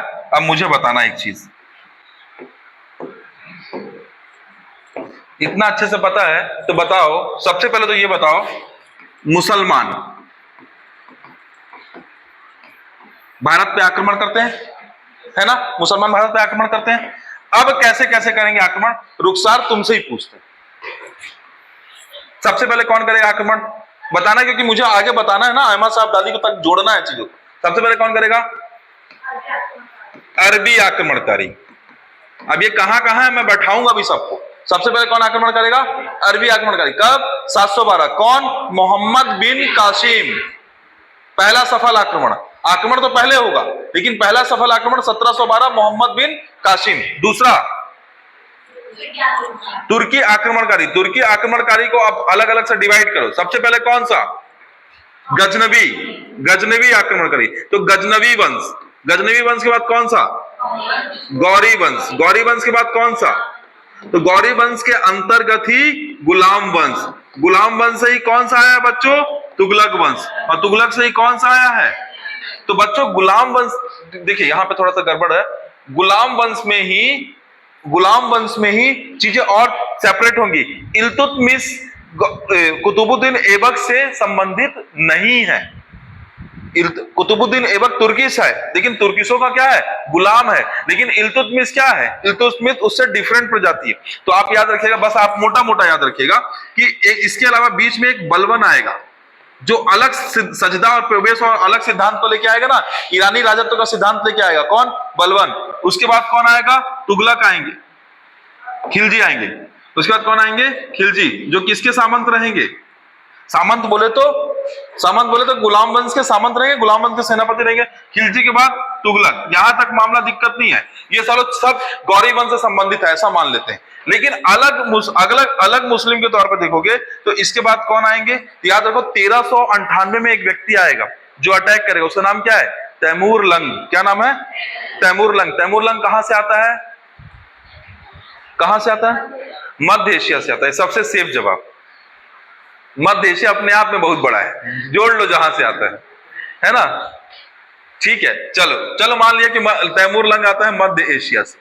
ठीक है, तैमूर लंग आता है, आके चला जाता है। लेकिन तैमूर लंग के बाद अगला व्यक्ति कौन आता है, तो याद रखिएगा बच्चों, एक अरबी आक्रमणकारी है, एक तुर्किश आक्रमणकारी है। अब अफगानी आक्रमणकारी आएंगे। अफगानी आक्रमणकारी में कौन आएगा, पहला बहलोल लोदी। पहला कौन होगा, बहलोल लोदी। और आगे जाएंगे जो शेर शाह सूरी वंश है, सूरी वंश भी क्या होगा, अफगानी आक्रमणकारी। तो अफगानी आक्रमणकारी का पहला ये, और दूसरा कौन सा हो गया, शेर शाह सूरी वाला। अच्छा, ये सब मामला तो ठीक है। और इसमें भी सबसे खतरनाक कौन रहेंगे,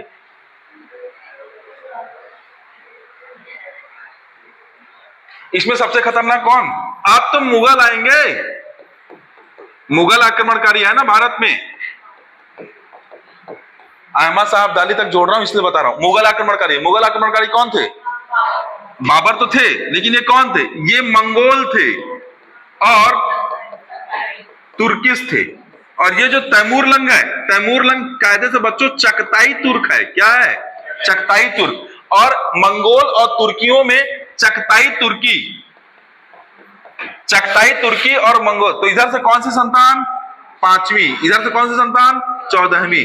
इन दोनों के मिलाप से कौन बना, मुगल, बताया था।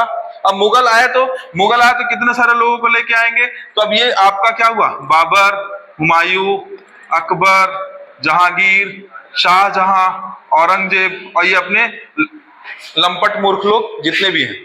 ठीक है, ये है, ये परिवर्ती मुगल। अब क्या होगा, इन्हीं लंपट मूर्खों पे आक्रमण होगा। कौन आक्रमण करेगा? ईरानी आक्रमणकारी। तो अब अगली बार जो आक्रमणकारी हो रहे हैं वो ईरानी है। वो कायदे से अरबी आक्रमणकारी हुआ करते थे पहले, अब क्या कहला रहे हैं? वो ईरानी आक्रमणकारी। और ये जो ईरानी आक्रमणकारी है बच्चों, इसमें पहला जो व्यक्ति है उसका नाम है नादिर शाह। और नादिर शाह जो पहला आक्रमण करेगा वो किसके शासनकाल में करेगा? मोहम्मद शाह रंगीला के शासनकाल में करेगा। और मोहम्मद शाह रंगीला के शासनकाल में एकदम अंत में उसका बेटा आक्रमण करेगा जिसका नाम है अहमद शाह अब्दाली। अहमद शाह अब्दाली। अब ध्यान से सुनिएगा, हवा में नहीं बता रहा हूं। ये अहमद शाह अब्दाली जो है ना बच्चों, यही बाद में मराठाओं से युद्ध करेगा और पानीपत का तीसरा युद्ध कहलाएगा। अहमद शाह अब्दाली, समझ में आया क्या बोला हूं? और ये नादिर शाह कौन है? ईरानी आक्रमणकारी है। नादिर शाह कौन है? ईरानी आक्रमणकारी है। और ये क्या करेगा? ये युद्ध करेगा किसके खिलाफ? ये युद्ध करेगा मोहम्मद शाह रंगीला के खिलाफ। तो ये कौन सा युद्ध कहलाएगा? करनाल का युद्ध कहलाएगा। एक नया युद्ध मैं आपको बता रहा हूं, जिस युद्ध का नाम क्या है?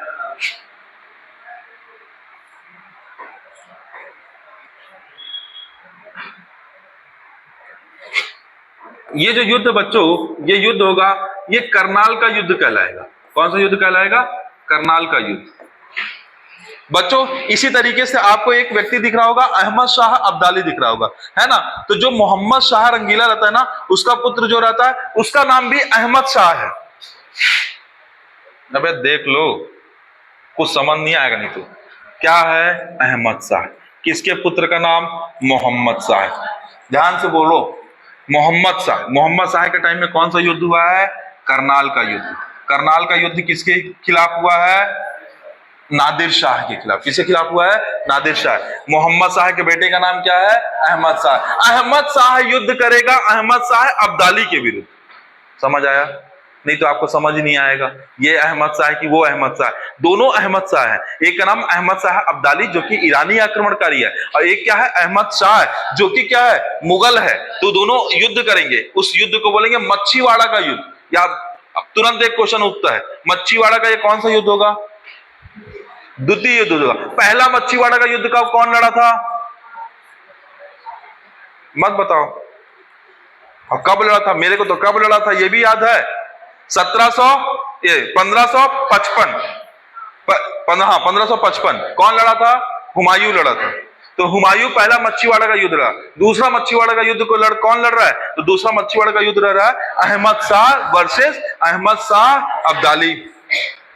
अब बच्चों एक चीज और समझना, इतना ये समझ में आया क्या बोल रहा है नादिर शाह? नादिर शाह के बारे में एक चीज बता। नादिर शाह इतना खतरनाक था, जब वो करनाल का युद्ध लड़ता है तो करनाल का युद्ध में क्या होता है? 57 दिन तक युद्ध लड़ता है। मोहम्मद शाह रंगीला शराब में डूबा रहता है और दिल्ली में इतना कत्लेआम कर देता है, दिल्ली को 57 दिन तक मार काट के खत्म कर देता है। और दिल्ली से दो चीज, एक का बोलते हैं तख्ते ताउस, यानी दिल्ली का सिंहासन। दिल्ली का सिंहासन जिस पे राजा बैठता था उसको बोलते हैं तख्ते ताउस। तो क्या करता है बच्चों? ये तख्ते ताउस, ये हो गया पहला तख्ते ताउस। और दूसरा है कोहिनूर हीरा। ये दोनों को कहां ले जाता है? ईरान ले जाता है, अपने साथ ले जाता है कोहिनूर हीरा। इस दोनों को कौन ले जाता है? नादिर शाह ले जाता है। करनाल के युद्ध के बाद ले जाता है। किससे छीन के ले जाता है? मोहम्मद शाह रंगीला से छीन के ले जाता है। बाद में अहमद शाह अब्दाली के विरुद्ध युद्ध लड़ता है और अहमद शाह अब्दाली को हराता है।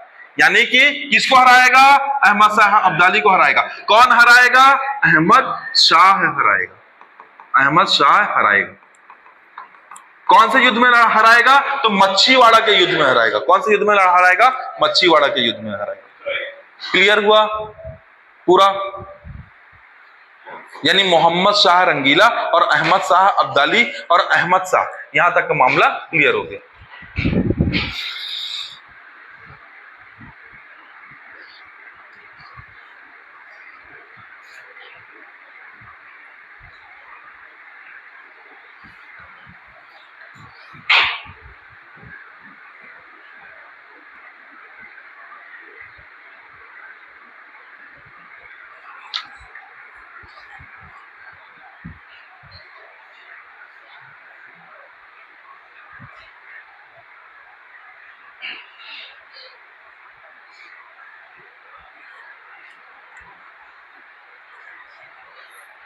ठीक है बच्चों, ये समझ में आया।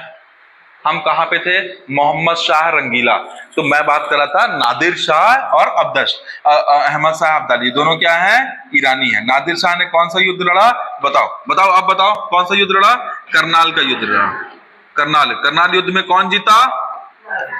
कौन जीता? नादिर शाह जीता। नादिर शाह जीतता है, नादिर शाह जीतता है और तख्ते ताउश, तो तख्ते ताउश TUT या तख्ते ताउस और कोहिनूर दोनों को क्या करता है? जीत के कहां ले जाता है? ईरान ले जाता है।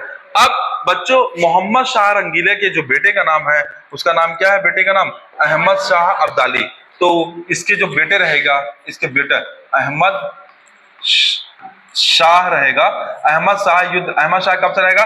1748 से 1754 इकाई। और अहमद शाह एक युद्ध लड़ेगा, जो किसके विरुद्ध लड़ेगा? तो युद्ध लड़ा जाएगा किसके विरुद्ध? तो पहला युद्ध रहेगा मच्छीवाड़ा का युद्ध। मच्छीवाड़ा का युद्ध लड़ेगा किसके विरुद्ध लड़ेगा? तो अहमद शाह अब्दाली के विरुद्ध, और उसको क्या करेगा? हरा देगा। बच्चों, ऐसा माना जाता है कि अहमद शाह अब्दाली को हरा देता है ना, तो अहमद शाह अब्दाली शौक में आ जाता है और अहमद शाह अब्दाली अगले 10 साल तक के लिए भारत में अटैक नहीं करता है। बोलते हैं अहमद शाह अब्दाली जब राजस्थान के रास्ते से ईरान से आता था, फारस से आता था, तो ऊंटों का बहुत समुदाय लेके आता था। और ऊंट में कैसे होता था? ऊंट में बड़े बड़े लट होते थे, लट पीठ में रख दिए जाते थे, और लट के चारों ओर क्या होता था? बोरे टाइप का कुछ, उसको वो मतलब मसाल टाइप का, क्या करते? मसाल बनाने के लिए बोरे का कुछ लेप वो चढ़ाते थे, और उसमें क्या होता था? उधर जो लिक्विड होता है पेट्रोल, लंबे समय तक जो मोम टाइप का कुछ रहता था, उसको लेप कर दिया जाता था, उसमें आग लगा देता था। तो अहमद शाह अब्दाली चलता था तो रोशनी लेके चलता था, बड़े बड़े ऊंट और बहुत सारा लौ लेके चलते थे। ऐसा किसके बारे में कहा गया?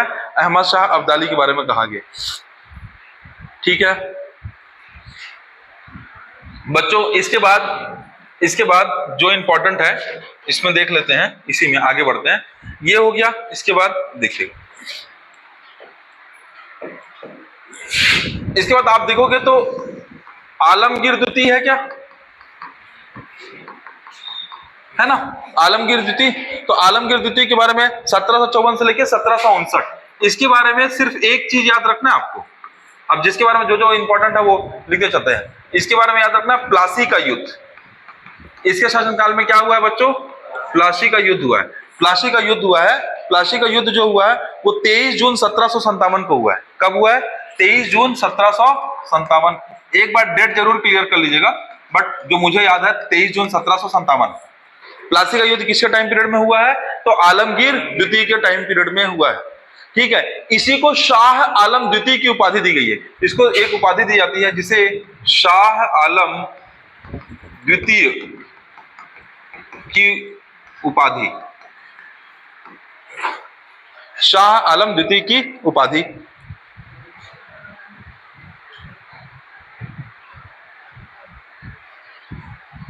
ठीक है, अब अगला राजा कौन है? शाह आलम द्वितीय। शाह आलम द्वितीय को क्या कहा गया है?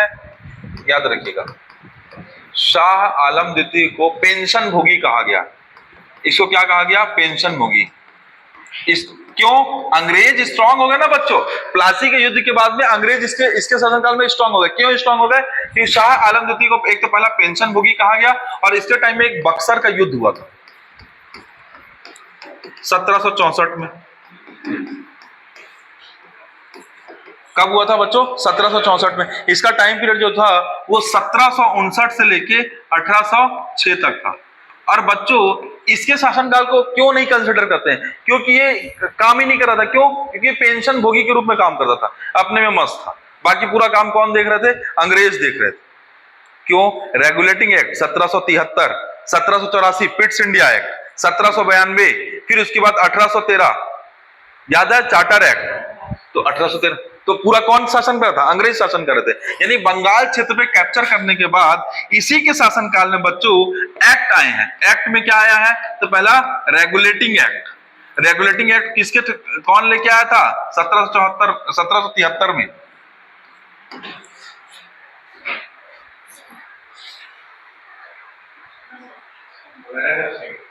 Warren Hastings.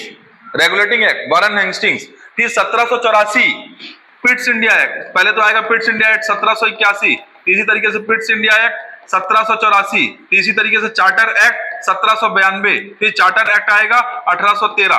तो ये 4 एक्ट आए, ये सब एक्ट इसके शासनकाल में है, 1813 वाला छोड़ के 1792 है बच्चों, 1792। यानी कि ये सिर्फ मुखौटे के रूप में राजा रह गया और मेन पूरा काम कौन देख रहा था? अंग्रेज देख रहे थे, अपने व्यापारिक क्षेत्र को देखते हुए, और बस बोलने के लिए मुगल सत्ता थी। और ये क्या हो गया? पेंशन भोगी हो गया। इसके शासनकाल में क्या हुआ? बक्सर का युद्ध हुआ।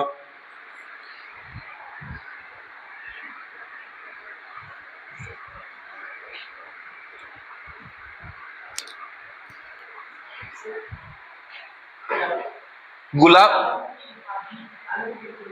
किसको? हाँ नहीं, शाह, अच्छा है, मैंने ये नहीं बताया। आलमगीर ने शाह आलम की उपाधि दी है इसको, ठीक है। अच्छा, मुद्दे की चीज ये है, यहां पे बच्चों जो शाह आलम द्वितीय है ना, इसको अंधा कर दिया जाता है। कब अंधा कर दिया जाता है? तो एक रुहेलखंड जो क्षेत्र है ना, रुहेलखंड का एक सरदार है गुलाब सिंह। क्या बोल रहे हैं? रुहेलखंड का एक सरदार क्या है ना, नाम क्या है? गुलाब सिंह। तो गुलाब सिंह क्या करता है बच्चों? गुलाब सिंह शाह आलम द्वितीय को एक युद्ध के दौरान अंधा कर देता है। अब सोचो, एक अंधा आदमी, और ये घटना कब की है? ये घटना मैं बताऊंगा तो बड़ा ताज्जुब होगा, 1780 की। ध्यान दीजिएगा इधर मैं क्या बोला हूं। शाह आलम द्वितीय जो है, शाह आलम द्वितीय को अंधा कर दिया जाता है किसके द्वारा? गुलाब सिंह के द्वारा। ये गुलाब सिंह कौन है? तो रुहेलखंड क्षेत्र का राजा है बच्चों। क्या है? रुहेलखंड क्षेत्र का राजा है। रुहेलखंड क्षेत्र ऐसे कैसे है? तो अपना सेपरेट एक क्षेत्र बना लिया, कौन सा? रुहेलखंड। तो रुहेलखंड क्षेत्र में ये व्यक्ति अटैक करता है कि उस क्षेत्र को मिलाएगा। तो ये गुलाब सिंह जो रहता है, इसको किसको अंधा कर देता है? शाह आलम द्वितीय को अंधा कर देता है। कब अंधा कर देता है? 1780 में। सोचो, उसके बाद 1806 तक राजा रहता है, यानी उसके बाद भी 26 साल शासन अंधे के रूप में। क्या किए होंगे बेचारे एक साथ, इसलिए उसको क्या बोला गया? पेंशन भोगी बोला गया।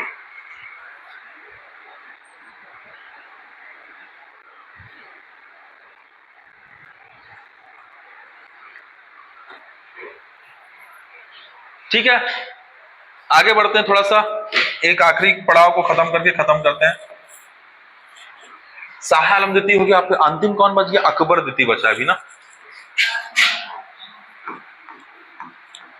अकबर द्वितीय कहां पे कंप्लीट हुआ है? 1806 में। 1806 से 1837 है क्या बच्चों? अकबर द्वितीय को ना अंग्रेजों का संरक्षण करता बोलते हैं, पहला ऐसा मुगल बादशाह जिसने अंग्रेजों को पूरी तरीके से संरक्षित किया। तो क्या बोलते हैं? अकबर द्वितीय को क्या बोलते हैं? अंग्रेजों का संरक्षण करने वाला प्रथम शासक, इसको संज्ञा दी गई है, अंग्रेजों का संरक्षण करता। याद है? अच्छा, आपने एक चीज और सुना होगा, राजा राम मोहन राय को किसी ने राजा की उपाधि दी थी। तो उसका आप कभी कभी सुनते हो कि अकबर द्वितीय है जिसने उपाधि दी थी। तो याद रखिएगा, अकबर द्वितीय ने राजा की उपाधि दी है। किसको उपाधि दी है? तो राजा राम मोहन राय को। बच्चों, जब मैं आपको मॉडर्न हिस्ट्री का जब अंदर एंट्री कराऊंगा ना, मैं आपको ना एक चीज बता के पढ़ाता हूं जो थोड़ा सा अलग है। वो ये है कि मैं समाज को 3 हिस्सों में तोड़ता हूं। समाज को 3 हिस्सों में, राजा राम मोहन राय है, आए हैं नाम, इसलिए मैं बता रहा हूं। समाज को 3 हिस्सों में तोड़ता हूं, और समाज 3 हिस्सों में ऐसे है: उच्च वर्ग, मध्यम वर्ग और निम्न वर्ग। दिख रहा है? उच्च वर्ग और मध्यम वर्ग और निम्न वर्ग।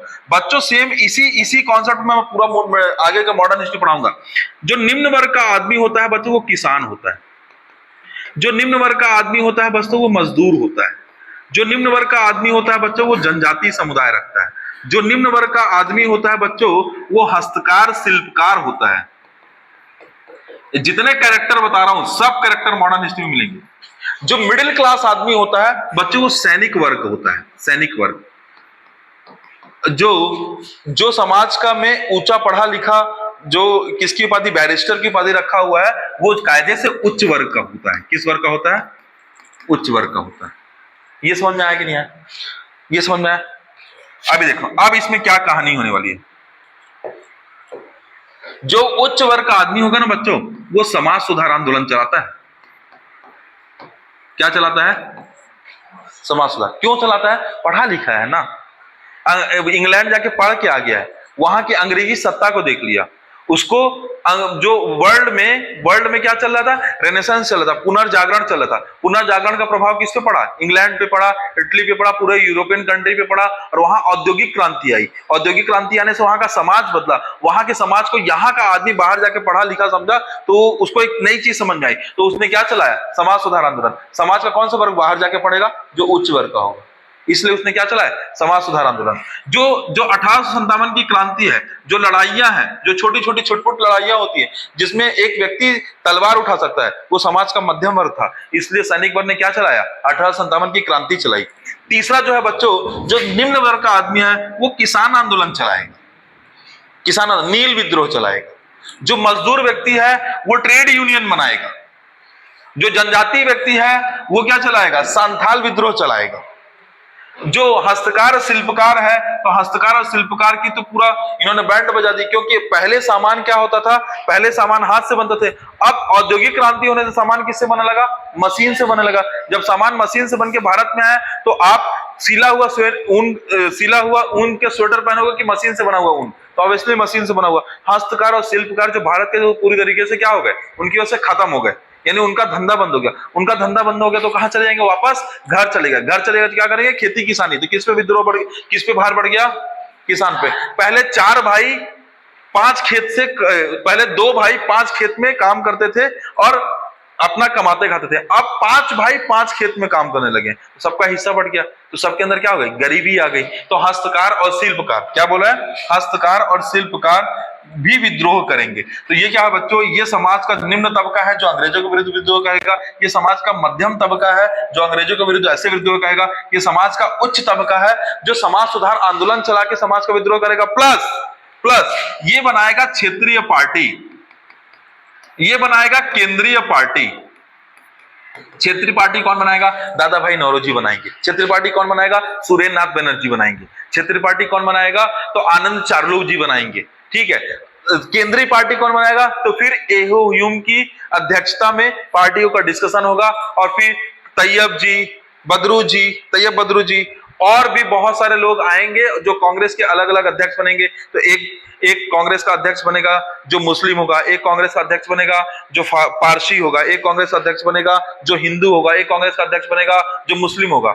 मतलब ये किसमें होगा? ये समाज के उच्च वर्ग के लोग करेंगे। मतलब जब आप मॉडर्न हिस्ट्री पढ़ोगे, पूरे मॉडर्न हिस्ट्री को 3 हिस्सों में तोड़ोगे। पहला उच्च वर्ग, दूसरा मध्यम वर्ग, तीसरा निम्न वर्ग। और कल मॉडर्न हिस्ट्री का ओरिएंटेशन क्लास है। ओरिएंटेशन क्लास में मैं पूरा बताऊंगा कि मॉडर्न हिस्ट्री को हम 8-10 चैप्टर में तोड़ने वाले हैं। तो 8-10 चैप्टर का क्रोनोलॉजी कैसे रहेगा, हम उस मॉडर्न हिस्ट्री को कैसे समझेंगे ताकि आसानी से समझ में आए। तो ये समझ में आया।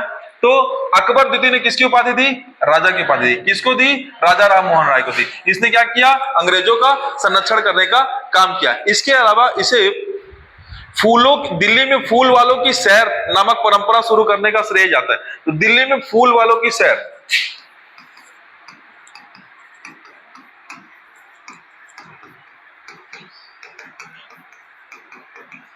एक परंपरा शुरुआत किया। किसने किया? अकबर द्वितीय ने किया। इतना ही याद रखना है बच्चों।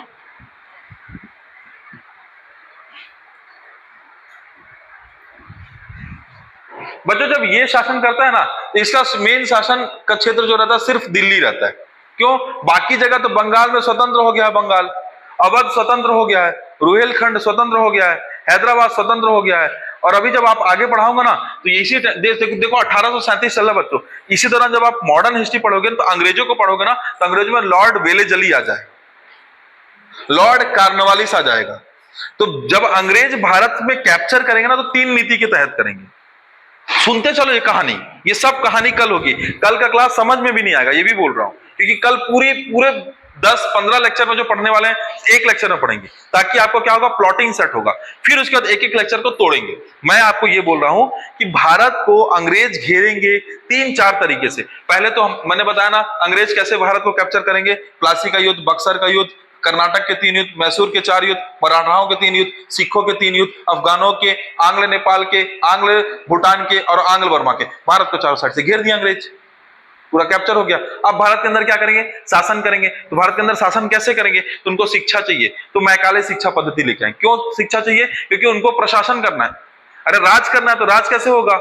एडमिनिस्ट्रेशन के माध्यम से। एडमिनिस्ट्रेशन में काम कौन करेगा? अंग्रेज और भारतीय काम करेंगे। तो अंग्रेज क्या होगा? उच्च पदों पर बैठेगा, भारतीय क्या होगा? मध्यम और निम्न पदों पर बैठेगा। लेकिन भारतीयों को हिंदी आती है, अंग्रेजों को अंग्रेजी आती है, तो वो भारतीयों को अंग्रेजी सिखाएंगे कि बेटा तुम सीखो अंग्रेजी, हम नहीं सीखेंगे हिंदी, तुम सीखोगे अंग्रेजी और तुम हमारे साथ। तो भारतीय आदमी खुश है, अरे भाई हमको अंग्रेजी आती है, हम आपके साथ शासन करेंगे। तो भारतीय क्या करेंगे? अंग्रेजी सीखेंगे। तो लॉर्ड मैकाले अंग्रेजी शिक्षा पद्धति लेके आएगा, लॉर्ड मैकाले विधि आयोग लेके आएगा। सब बताऊंगा कैसे हो रहा है पूरा। अंग्रेज पूरे स्ट्रैटेजी से तोड़ते हैं भारत को। और अंग्रेज का बनाया हुआ लॉ 1860 और 1860 आईपीसी, सीआरपीसी आज भी वैसे ही चल रहा है। मतलब कितना सॉलिड काम किए थे कि आज से 250 साल बाद, 1860 का चीज मामला है और 250 साल हो गए, 1900 150 साल समझो, दो वही 170 200 साल के आसपास समझो। तब तक मामला ये पूरा सेट करके रखें, कोई दिक्कत नहीं हो रहा है। अच्छा आगे देखोगे तो बच्चों, अकबर द्वितीय के बाद जो अगर अंतिम राजा रहेगा वो क्या रहेंगे? बहादुर शाह जफर रहेंगे। एक्चुअली में जब 1857 की क्रांति चालू होगी तो बहादुर शाह जफर को एक मेन राजा बनाया जाएगा। बहादुर शाह के जफर के बारे में कुछ चीजें याद रखना है, सिर्फ इतना याद रखना है कि बहादुर शाह को जफर की उपाधि दी गई। बहादुर शाह द्वितीय इनका नाम, क्योंकि पहले प्रारंभ करता थे, अंतिम बहादुर शाह द्वितीय थे। बहादुर शाह द्वितीय 1857 की क्रांति के क्या थे? मतलब प्रमुख व्यक्ति थे और अंत में अंग्रेजों ने भारतीयों को हराया। उसी तरीके से बहादुर शाह जफर को हराया। बहादुर शाह जफर को क्या किया? कैद कर लिया और उन्हें रंगून जेल भेज दिया। क्या भेज दिया? रंगून जेल भेज दिया। और बहादुर शाह जफर की खासियत यह है बच्चों कि वो शायरी करने में एक्सपर्ट थे, बहादुर शाह जफर। तो इन्हें शायरी की वजह से किसकी उपाधि दी गई? जफर की उपाधि दी गई, क्योंकि शायरी करते थे। कहां इनको किया गया? तो रंगून जेल में इनका पूरा आगे का जीवन कटा।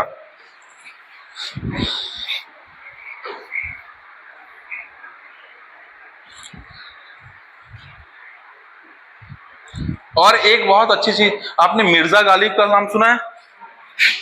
तो इसके शासनकाल के एक प्रमुख शायर थे मिर्जा गालिब।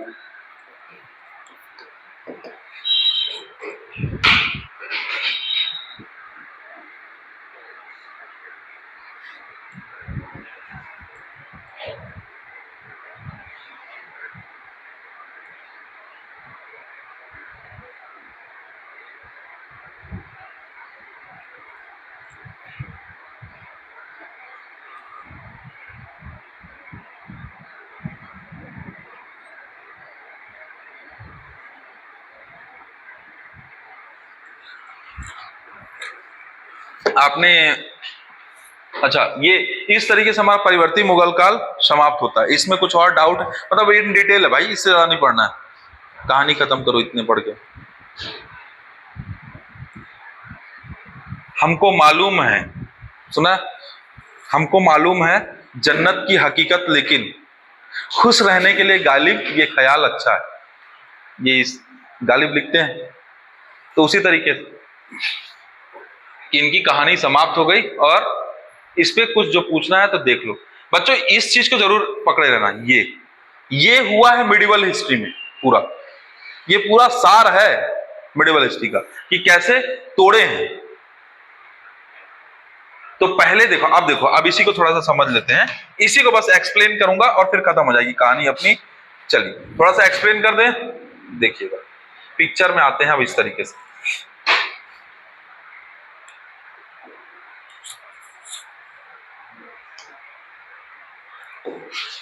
देखिए सबसे पहले कौन आएगा?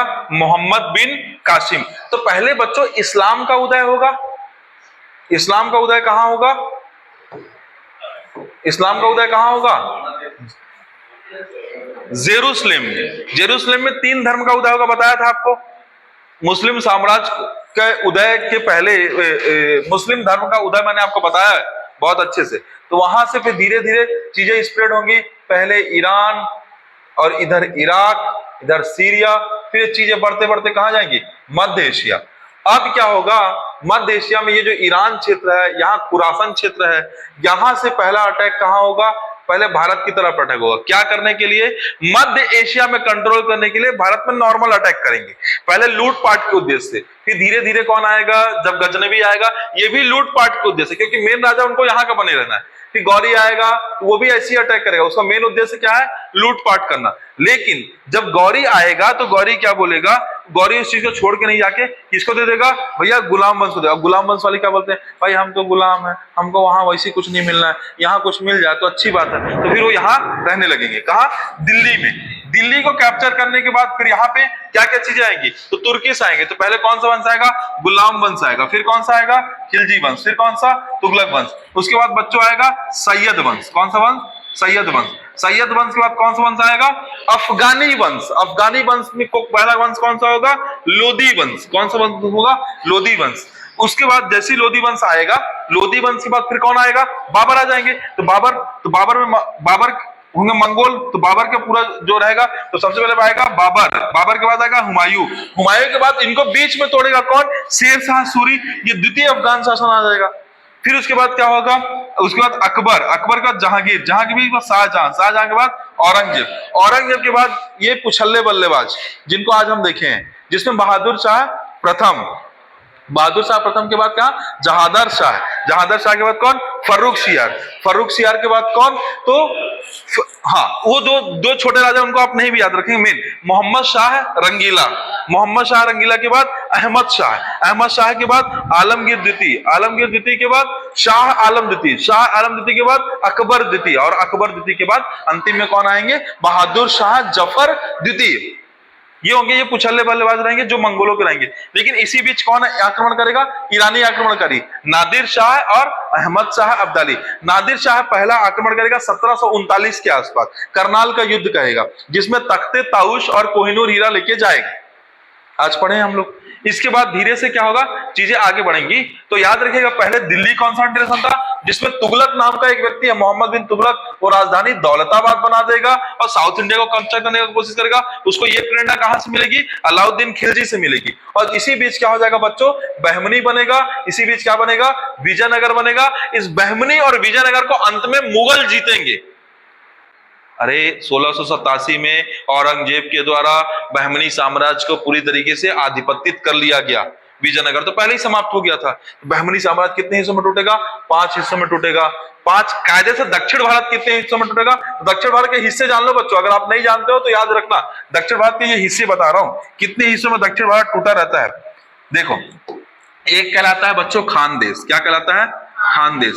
एक कहलाएगा बच्चों अहमदनगर, एक कहलाएगा बीजापुर, एक कहलाएगा, अच्छा इसी में खानदेश के बगल में ही बरार, एक कहलाएगा बीदर, एक कहलाएगा गोलकुंडा, एक कहलाएगा गुलबर्गा।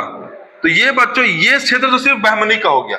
फिर विजयनगर के पूरे क्षेत्र हो गए। तो विजयनगर का क्षेत्र कहां तक बढ़ता रहेगा बच्चों, तो तूतीकोरिन मद्रास तक।